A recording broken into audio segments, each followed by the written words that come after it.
Bonjour, c'est Gonzague. Ça fait longtemps que j'avais pas fait de vidéo pour mon site web, mon blog, mon site web, pour mon site internet. Et ça tombe bien que nous soyons réunis aujourd'hui puisque j'ai eu l'occasion d'avoir un iPad mini en test. Et que c'est un bon retour en scène. Alors sachant que j'ai des vidéos à faire sur un nombre de trucs absolument incalculables, mais je sais pas si j'arriverai à tout faire puisque ça prend du temps et que j'en ai moins qu'avant. Parce que depuis juillet, je bosse pour une société qui me prend un peu d'énergie. C'est c'est sympa, mais ça me fait regretter d'avoir moins de temps pour mon site. Bref, iPad mini qui vient de sortir, qui a été annoncé très récemment, qui est déjà en vente, qui est marrant parce que... Enfin marrant, c'est intéressant, c'est vraiment maintenant qu'on sent que la bataille des tablettes d'un format un peu plus petit que le 10 pouces se passe. Et voilà, Apple a choisi de faire un truc assez particulier, c'est de partir sur du 7,9 pouces plutôt que le 7 pouces comme la Nexus par exemple. Et à peu près en même temps que l'annonce de l'iPad mini, Google de son côté a annoncé un Nexus 10 et un Nexus 4. Donc ça travaille pas mal. Puis c'était une grosse actualité récemment quand même pour Apple, puisqu'il y a eu l'iPhone 5 qui est sorti il n'y a pas très longtemps, les nouveaux Mac mini, les nouveaux iMac, les nouveaux MacBook Pro 13 pouces Retina, bref, plein de trucs. Moi j'ai pu tester iPhone 5, iPad mini, et c'est vrai que j'ai tellement ramé à faire des vidéos depuis quelques temps que j'avais aussi essayé l'iPad 3, enfin c'était appelé nouvel iPad. C'est le Retina, voilà, toc toc, est-ce qu'il fait plus la mise au point mon appareil, voilà, l'iPad 3 Retina, et entre temps est sorti le nouveau, nouvel iPad, je l'appelle le nouvel iPad, aussi on pourrait le dire, ce qui est l'iPad 4, qui remplace l'iPad 3 d'ailleurs, qui a complètement disparu de la communication Apple. Si on va sur le site d'Apple, il n'y a plus du tout de... Non, pas ça, je suis con moi. Acheter iPad. Voilà, il n'y a plus que maintenant iPad mini, iPad Retina et iPad 2. Il n'y a plus la génération avant. Et ce nouvel iPad avec écran Retina, que moi j'appelle l'iPad 4, a remplacé l'ancien en juste quelques mois. Donc c'est vrai que ça a été une frustration pour les acheteurs qui avait investi dans un iPad 3 et qui a ce nouveau modèle avec le connecteur Lightning qui vient de sortir. Bref, on va faire le tour d'un iPad mini, puis après on parlera d'autres trucs, ou peut-être que je parlerai d'autres choses en même temps, parce que je suis bavard et ça fait longtemps que j'ai pas pu parler. Voilà, alors, l'iPad mini. Comment le décrire? C'est assez marrant comme objet. Vous connaissez peut-être ou sûrement déjà les spécifications. Il fait la moitié du poids d'un iPad Retina. Un iPad Retina, ça fait 650 grammes et quelques. Et celui-là, il en fait presque 310 grammes. Donc c'est effectivement beaucoup plus léger d'ailleurs. S'il y a un truc que je peux vous dire, c'est que c'est choquant de reprendre en main un iPad normal après avoir eu en main un iPad mini. Je vais comparer deux iPads sans pochette. Désolé, pas très organisé ce soir. Voilà, un iPad normal, donc Retina, et un mini. Donc si on les superpose, et ce que tout le monde a déjà fait, mais bon, j'ai aussi le droit de le faire, c'est vrai que c'est plus petit. Ça paraît pas choquant à quel point c'est plus petit, mais en réalité, c'est vraiment immédiatement remarquable. Le poids, il n'y a pas photo. Et l'iPad mini tient plus ou moins dans l'écran de l'iPad normal. J'ai très peur de rayer l'écran du mien en les superposant comme ça. c'est toujours aussi salissant, je l'avais nettoyé juste avant de faire la vidéo, il y a déjà des grosses traces de doigts dessus, et puis vous voyez aussi les reflets de lumière et d'écran, en veux-tu, en voilà. Qu'est-ce que j'étais en train de raconter donc sur cet iPad? Alors, comme son grand frère, il existe en 16, en 32, en 64 Go, en Wi-Fi et 3G.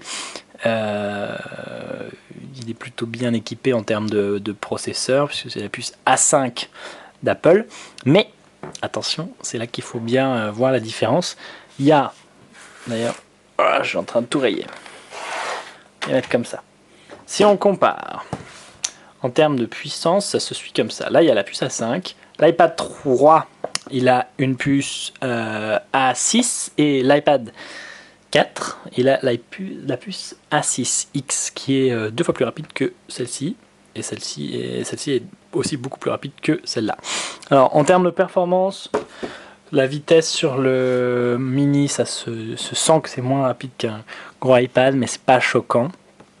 Je vous montrerai un petit peu la réactivité après, même si j'ai pas beaucoup de jeux sur mon appareil pour l'essayer, mais bon, j'aurai toujours l'occasion de refaire une petite vidéo. En termes d'autonomie, Apple annonce 10 heures et jusqu'à 9 heures en surf en 3G. C'est pas mal. Apparemment, je l'ai depuis hier et c'est vrai que la batterie, ça bouge pas trop. Bon, là, il était branché, donc la batterie est à 100%, mais ça avait pas l'air de se décharger particulièrement vite. En accessoires que j'ai pu voir pour le moment, moi j'ai pas encore vu la Smart Case qui est sortie. Par contre, ils ont sorti une nouvelle Smart Cover. Et truc un peu intelligent quand même, c'est que les côtés de la Smart Cover sont plus faits en métal. C'était un reproche que faisaient les utilisateurs d'iPad. C'est que le truc en métal, ça rayait le côté de leurs appareils à force de s'accrocher et de bouger. Donc toujours le même principe d'un système aimanté qui tient tout seul. Ouais, ok, bon, ça veut pas faire la mise au point comme j'ai envie, mais c'est pas grave. Et qui allume l'écran quand on soulève la pochette. Un peu comme sur le principe des housses de BlackBerry à l'époque. D'ailleurs, si vous suivez mon blog depuis quelques temps, je pense que vous savez que j'étais un gros utilisateur de BlackBerry. Et donc, si je veux vous parler d'un autre sujet maintenant, je suis complètement passé sur l'iPhone. Avec aussi des allers-retours sur Android, puisque j'ai aussi un Galaxy S3. Mais en appareil principal, je suis maintenant passé sur l'iPhone 5, après aussi avoir essayé l'iPhone 4S. Bref, donc iPad mini, je pense que j'ai un peu tout dit sur le truc. Donc il a un écran de 7,9 pouces avec la même résolution que l'iPad 2, c'est-à-dire 1024 par 768 pixels. Honnêtement, c'est donc un peu choquant aujourd'hui, quand on a l'habitude d'utiliser un iPad Retina et un iPhone Retina, puisqu'ils ont une résolution qui rend l'écran d'une netteté vraiment dingue. En fait, ce que j'ai remarqué, après c'est mon avis, donc ça peut varier d'une personne à l'autre, c'est que selon le moment et la façon dont vous allez tenir l'écran de cet iPad mini, c'est-à-dire est-ce que vous allez le mettre vraiment près des yeux ou pas, ça va être choquant ou non. Ce qui est choquant, c'est que il y a une fonction que je trouve vraiment bien sur les appareils Retina, c'est qu'ils sont capables de ne pas rendre toutes les applis iPhone complètement pixelisées. Alors là, vous le verrez peut-être pas avec mon appareil photo, mais c'est horriblement pixelisé. Je peux pas faire la mise au point avec ce petit Nex. Et là, c'est vraiment moche. Alors que toutes les applis... là, j'ai rien installé sur celui-là, je viens de l'avoir. Mais les applis qui n'ont pas été adaptées au format iPad, qui sont donc des applis iPhone lancées sur l'iPad Retina, les iPad Retina, ça rend quand même un peu mieux. C'est pas dingo, mais c'est pas pixelisé. Sur celui-là, c'est vraiment pas joli à voir. Bref. Qu'est-ce que je disais? J'ai aussi essayé une Nexus 7 de Google et j'ai pas du tout accroché, je l'ai complètement laissé dans mon placard à la maison, ce qui est un peu regrettable d'ailleurs. Et j'ai deux idées de pourquoi. Déjà parce que je trouve que l'écran de Nexus 7 est trop petit. L'écran de celui-là fait 7,9 pouces, c'est 35% plus large qu'un écran 7 pouces. Donc en fait sur le Nexus 7 vous avez des gros bords. Et aussi la tablette est vraiment beaucoup plus épaisse. Celle-là elle fait 7 mm et quelques d'épaisseur. C'est vraiment très très fin, c'est surprenant. C'est un beau produit, hein. C'est sûr que l'iPhone 5 et l'iPad mini mettent la barre très très haut en termes de finition. C'est peut-être même un peu trop fin pour la prise en main. Il y a des gens qui disent ça sur le net. J'ai pas encore assez essayé pour pouvoir le dire. Qu'est-ce que je voulais dire? Oui. Donc Nexus 7 des bords, qui sont pas si mal que ça, puisque ça permet quand même d'avoir les doigts dessus, alors que quand on tient un iPad mini, on n'a pas beaucoup de place pour mettre les doigts. Mais ils ont fait un truc dans iOS 6, c'est qu'on peut quand même avoir un doigt sur l'écran et continuer avec un autre doigt à utiliser des applications. Donc ça, c'est pas con. Un doigt qui est posé comme ça, là, ne va pas gêner l'utilisation du système. Donc voilà, bon point là-dessus. Donc cet écran est quand même plus grand que les écrans de Nexus 7 & Co. Mais il n'a pas une résolution dingo, et c'est aussi le reproche que font les gens à Apple sur ce modèle, c'est d'être en train de se préparer à sortir dans quelques mois un iPad mini Retina, et qu'ils savent que les gens sont... En tout cas, on est peut-être... Je sais pas, vous vous reconnaîtrez peut-être dans ce cas de figure, mais moi je suis comme ça, et quand il y a un nouveau produit qui sort, je suis quand même assez rapidement tenté par le fait de l'acheter. Une nouvelle version un peu mieux, gna gna, puis on revend l'ancienne, et puis on rachète, et puis on redépense de l'argent. Ce qui est bien pour Apple, pas forcément très mal pour l'environnement, puisque si quelqu'un d'autre achète votre ancien appareil, tout n'est pas perdu. Mais bon, c'est une logique assez consumériste, c'est comme ça. Mais voilà, c'est un reproche que leur font les gens. Donc je ne l'ai pas essayé non plus beaucoup. Ce que j'ai pu voir pour le moment, c'est que les applications que j'utilise, et ça c'est un truc génial, c'est vrai par rapport à Android, il faut pas que je l'oublie, c'est que je trouve que l'expérience Android tablette est très mauvaise. L'expérience Android sur le téléphone est pas mal. C'est à la fois la force et la faiblesse du système. Les marques et les opérateurs peuvent personnaliser, j'arrive plus à parler, peuvent personnaliser les appareils autant qu'ils veulent. Du coup, il n'y a aucune cohérence. C'est vrai que sur iOS, il y a un truc quand même sympa, c'est qu'on passe pas son temps à apprendre comment la marque s'est dit, tiens, comment on va gérer les textos sur ce mobile-là, et qui ont parfois même pas de cohérence d'un modèle à l'autre. Et l'autre truc génial, c'est vrai que c'est les deux autres trucs que je trouve super, c'est iCloud. Parce que quand j'ai eu cet iPad mini, j'ai mis mes identifiants iCloud au démarrage, puisqu'il demande si on veut restaurer depuis un backup. On peut le faire depuis iTunes en filaire ou depuis Internet. Et il m'a retéléchargé toutes mes applis. Et il y en a quand même un petit paquet. Alors le reproche, c'est que quand on le fait depuis Internet, donc depuis iCloud, ça fait sauter tous les mots de passe, donc les boîtes mail redemandent tous les mots de passe, mon Dropbox n'est plus configuré, machin, ça c'est un peu chiant. Mais il y a quand même ce confort d'avoir, j'ai récupéré mes photos, mon historique iMessage, machin, c'est plutôt bien fait. Et puis toutes les configurations, c'est vrai, des boîtes, même s'il faut à nouveau entrer leur mot de passe. Second truc bien, donc je parlais de l'expérience Android que je trouve pas bonne sur tablette, c'est que sur Android, après c'est peut-être une impression et peut-être que je les ai pas utilisés assez, mais je trouve que ça manque d'appli optimisées tablette, et ça c'est aussi leur souci, c'est qu'ils ont des applis qui ont été développées pour toute forme d'écran. Ça c'est encore une fois la force et la faiblesse de nos petits cocos chez Android, c'est que tout le monde peut faire des appareils de la taille qu'il a envie. Apple, eux, ils sont restés quand même sur des formats qu'ils connaissent, même si l'iPhone 5 exige d'adapter ses applications pour les tailles d'écran. Voilà, chez Apple, entre un iPad Retina et un iPad mini, toutes les applications sont compatibles. Ça c'est génial, à la fois pour les développeurs, c'est quand même vrai qu'ils sont contents de ne pas avoir à redévelopper leurs applications juste parce qu'il y a un nouveau support, et puis c'est donc un nouveau support pour eux pour vendre leurs applis, et aussi pour les utilisateurs, parce que une expérience typique que j'ai eue sur Android, c'est de vouloir accéder à une appli qui existait sur mon mobile, qui marchait pas du tout sur tablette, ça s'affichait n'importe comment, ou alors ça plante. Et là, on n'a pas ce phénomène-là, le truc tourne, hop, voilà, ça marche, c'est bien fait. Vous êtes en train de le voir en même temps, parce que du coup, je parlais tellement que j'ai pas beaucoup pu manipuler l'appareil, mais le petit coco est assez réactif.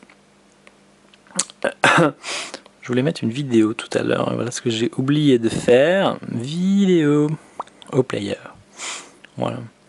Moi je balance mes petites séries sur mes appareils en mobilité.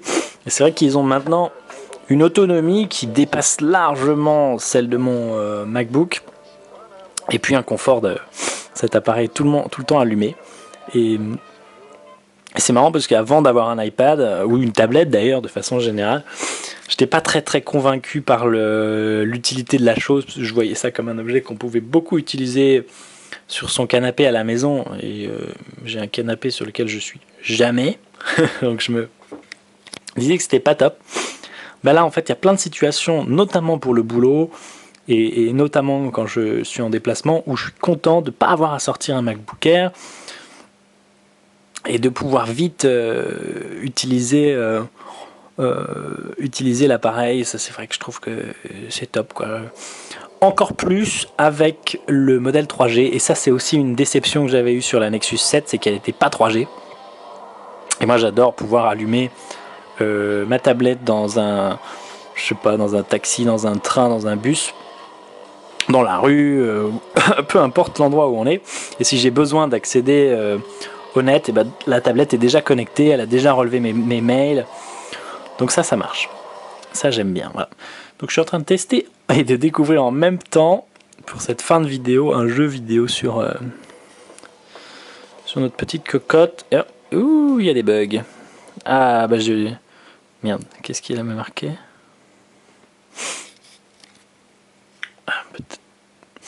Je sais, j'ai pas du tout vérifié ce qui était marqué. Ah si, Asphalt 6, ok. Mais c'est marrant, hein, je critiquais Android, mais il y a aussi des bugs sur... Ah, c'est pas joli. J'ai l'impression que je ne vais pas pouvoir jouer à ce jeu. Donc c'est drôle, je me moquais gentiment d'Android, mais finalement il y a aussi des bugs. Peut-être qu'elle marche pas sur iOS 6. On va en essayer une autre. Je me moquais d'Android.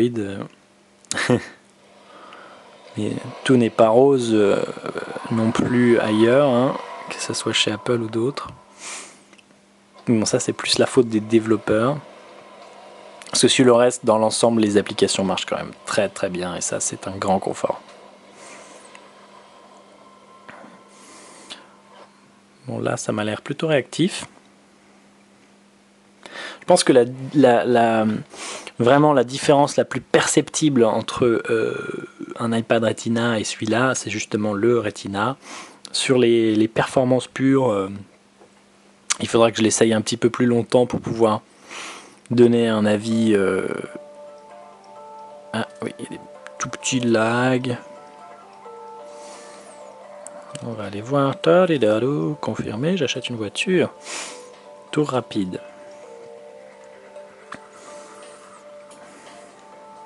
18 minutes de vidéo. Si vous avez tenu jusque là, vous êtes très costaud, et vous avez supporté ma voix de gorge asséchée qui n'en peut plus du tout. Je suis un petit peu fatigué, il est quasiment 23h et je n'ai pas appuyé sur l'accélérateur. C'est très pratique de jouer à une main. Voilà. Bah, ça m'a l'air de fonctionner tout ça. Voilà. Bon, cela dit, j'en doutais pas trop. Et voilà le petit iPad mini. Je vais l'essayer plus dans les jours à venir, et je serai dispo pour répondre à vos questions sur Twitter, comme je le fais souvent, concernant mon avis sur la bête, mon utilisation. Et puis aussi, vous pouvez reposer des questions dans les commentaires. Donc au fil des jours, je me serais fait un avis plus intéressant sur le sujet. Je pense que ça va être un sacré succès à Noël. 339 € en prix de départ. Je sais ce que j'ai oublié d'essentiel, je suis bête moi. Ah oui, la nouvelle connectique Apple, bon ça a été annoncé du coup avec la sortie de l'iPhone 5, ça s'appelle Lightning. Ça a été à la fois critiqué, acclamé, critiqué parce que c'est un changement d'une connectique qui existe depuis 10 ans, l'ancienne à 30 broches, mais aussi acclamé parce que c'est quand même la première marque à avoir été assez intelligente pour faire une connectique qui marche dans les deux sens. Et ben ça on peut leur dire ce qu'on veut, ils ont beau faire des interfaces propriétaires chez Apple, c'est quand même juste du bon sens. Je sais même pas pourquoi on n'y est jamais arrivé avant. Bref, ils sont intelligents. Là où c'est un peu critiqué, c'est que ça contient une puce normalement propriétaire pour empêcher les gens qui n'ont pas de licence de fabriquer ce genre d'accessoires. En Chine, ils ont réussi à quand même outrepasser cette protection pour faire des accessoires contrefaits. Là encore, on tombe dans à la fois les avantages et les limites du modèle Apple, à la fois très contrôlé, puisque ça peut du coup empêcher des problèmes de compatibilité, puisque ce sont des accessoires qui sont faits par eux, mais aussi le problème d'un environnement fermé, d'un environnement où on se permet de vendre des accessoires quand même très très chers. D'ailleurs, ça me donne envie d'aller voir sur le site d'Apple combien ils vendent ces adaptateurs. Et ça, c'est vrai que c'est 30 € pour l'adaptateur carte SD, 50 € pour l'adaptateur Lightning vers VGA, 20 € pour l'adaptateur secteur, ça c'est pas choquant. Le mini Smart Cover, il coûte 40 € quand même, hein, c'est pas donné. Moi je suis beaucoup plus fan de la Smart Case d'ailleurs, un truc qui entoure vraiment tout l'appareil et qui le protège bien et qui peut pas se détacher, donc c'est vraiment un confort dans un sac. Combien ça coûte? Adaptateur Lightning vers micro USB, 20 € pour un minuscule bout de plastique. Bon, c'est plus trop une surprise, mais il y a une chose qui ressort dans toute cette histoire avec les iPads et les iPhones, etc. C'est que oui, malheureusement, parfois ce sont des produits un petit peu chers. Ce sont quand même des produits assez haut de gamme, ça on peut le dire. Mais les gens sont prêts à mettre une différence de prix entre un truc plus bon marché et quelque chose qui est plus cher, comme peut être parfois un produit Apple, pour avoir un iPad. On n'achète pas forcément une tablette, mais parfois on achète un iPad. Ça me donnera l'occasion d'essayer sous peu la Sony Xperia Tablet S, puisqu'on m'a prêté ce produit. Il va aussi falloir que je l'utilise. Ça va paraître un peu blasé de dire ça, mais c'est juste le truc génial avec iOS. C'est on rentre ses identifiants et hop, on peut tester le nouvel appareil. Avec Android, ça va juste peut-être me télécharger quelques applis par-ci par-là, me remettre des settings, des paramètres Wi-Fi, mais pas forcément tout.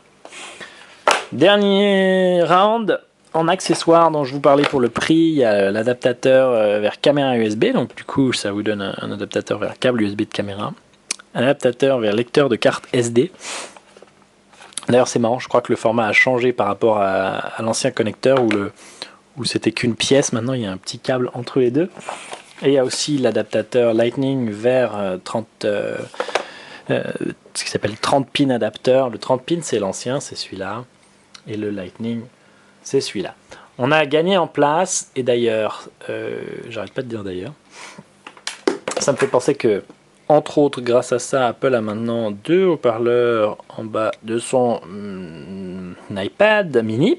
Ça n'est pas le cas sur le nouvel iPad Retina, il n'y a toujours qu'un seul haut-parleur derrière, donc du mono. Alors, je trouve que c'est pas la fin du monde. Mais c'est vrai que ça pourra décevoir des gens. Voilà, c'est l'iPad mini. Et donc il est à partir de 339 €. L'arrière est très très beau, très classe. D'ailleurs comme une espèce de grand iPhone 5 noir. En tout cas pour ce modèle noir. J'ai l'essayé ces prochains jours. Parce que d'habitude je balade vraiment maintenant tous les jours un iPad avec moi. J'emmène plus mon MacBook Air en déplacement quand je vais au bureau. Puisque j'ai un ordinateur là-bas. Mais plutôt ça, qui me permet de rester connecté et de pouvoir dépanner par exemple facilement des gens ou d'accéder à des données avec Dropbox si j'en ai besoin. Je vais essayer de le remplacer par cet iPad mini. La petite difficulté pour moi, c'est que mon iPad normal est 3G et celui-là, et cet iPad mini est juste Wi-Fi. Mais je pense que je m'achèterai un iPad mini 3G ultérieurement si je décide de remplacer mon iPad par un mini pour avoir cette connectivité permanente. Merci beaucoup de votre courage dans ces 25 minutes de parole du petit Gonzi. Et puis, je suis à votre disposition dans les commentaires. Merci beaucoup.